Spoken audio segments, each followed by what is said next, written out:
Right, well, perhaps this is one of my worst predictions in terms of turnout, I think, at all. You'll have to excuse me because I'm also eating my lunch at the same time. This is the UFC on Versus 2. We started off with Rob Kimmons versus Steve Steinbeiss. Now, the first round, Steinbeiss was doing quite well, but in the second and third, Rob Kimmons was making great use of the clinch to get takedowns. The third round was most exciting because there was a lot of submission techniques, and some of those were being initiated by Steinbeiss, but they didn't find any success. Sherdog says that he scored. Sherdog scored that third round to Kimmons despite that. So Kimmons has won by unanimous decision. I'm not sure who I went for on this one, but there we are. Darren Elkins versus Charles Oliviera. Do you know, I went for Darren Elkins on this and I thought he'd do a lot better. But it was all over within a minute. Basically, they got... there was a takedown. And it was started by Elkins. But unfortunately, he went straight into a submission. And that was that. I think I'm a bit disappointed at that. I thought he'd do a lot better. But there we are. Another one, well, Brian Stan versus Mike Miseno. You know, I went for Brian Stan. I thought he would do better on this as well. He did win. It was a submission in the third. But he hadn't been looking so good in the first or the second. Miseno was getting the better in terms of takedowns. He did seem to get the better in terms of the groundwork. He did seem to get the better in terms of submission attempts.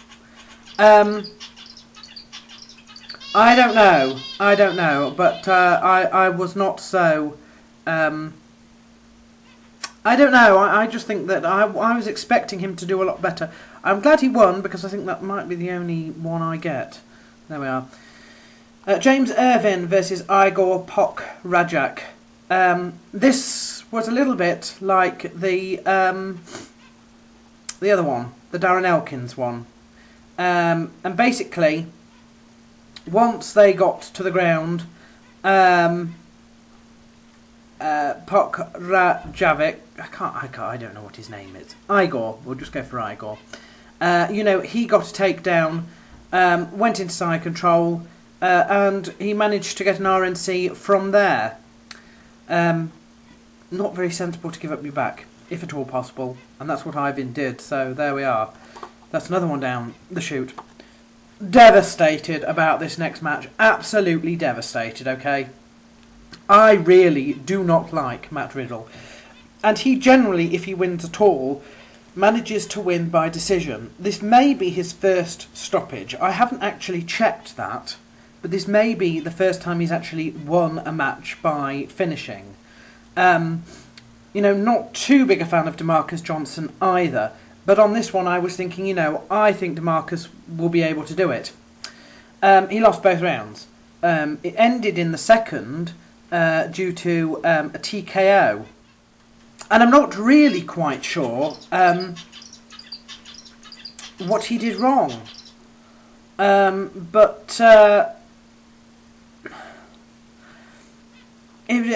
don't know. I'm just shocked. Absolutely speechless. I think at the end, Riddle managed to get his back for a little bit,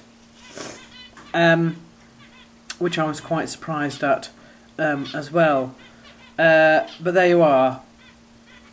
So that's a TKO stoppage in the second for him. Right, Paul Kelly versus Jacob Volkmann. again, the serious issue here was the giving up of the back. It went to decision, and Volkmann won unanimously that way. But basically, they'd start, Kelly would end up getting taken down, and then it would be, he'd give up his back, then he'd get mounted, perhaps then he'd end up in a submission attempt, or he'd end up, you know, in a crucifix or something like that. He'd eventually manage to get out of it, stand up, and it would be the end of the round. And that went on for the first 2 rounds. In the 3rd round, he did a little bit better. He actually went for some submission attempts but didn't get anywhere. Was looking not so bad with some of his striking right at the end of the 3rd round, but it was just too little too late. Again, a bit of a bummer since I went for him. Tyson Griffin versus Takanori Gomi. I did say with Gomi, I thought that if he wanted to win, he'd have to get some sort of stoppage in the first. But then I went and stupidly said I didn't think he'd be able to do that, and went for Tyson Griffin. How wrong I was. Basically, it was, they started with stand-up, and Gomi just managed to get him. And that was it. Sherdog describes it as an impressive knockout. There we are. Perhaps Gomi is not as far gone as people assume. Because Tyson Griffin is usually a name taker. Gomi is a name. There we are. John Howard versus Jake Ellenberger. I am glad to say that I got this one right as well. They're being few and far between this time.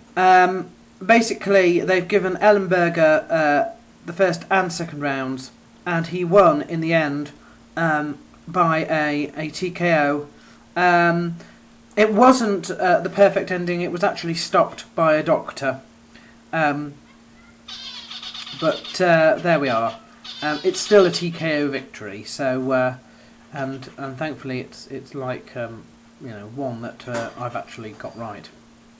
Mark Minaz versus Yushin Okami.